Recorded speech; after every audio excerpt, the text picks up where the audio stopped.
This is a how-to video on how to fix a broken tow haul button on a 99 to early '07 Chevy pickup. Happens a lot on these trucks, where you'll go press your tow haul button and nothing will happen. I've got this one tore apart here already, but the reason is that there's wires that run in here. It's this little orange wire, and they break right here at this joint. Happens all the time on these trucks, and I was already in here replacing the blinker switch to add cruise control, so I figured I'd show you guys how to fix this too. First things first is you need to pop your dash plate off. That just comes off by hand. You want to make sure that your tilt wheel is tilted all the way down, and your shifter lever is in the first gear position to get it out.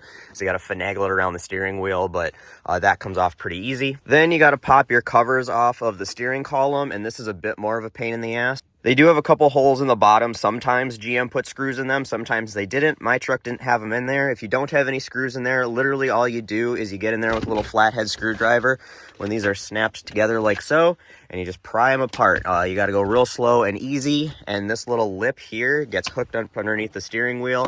So you're going to feel like you're doing it wrong when you're taking it apart and you're going to break something. You're not doing it wrong. It's how it comes apart. It's a pain, and go slow and be careful so you don't break any of your tabs off. Once you get in there, you find these wires and you got to strip them back. So it's got this orange sheathing on, you got to strip off. And then these two tiny ass little wires that are a really big pain in the ass to work with.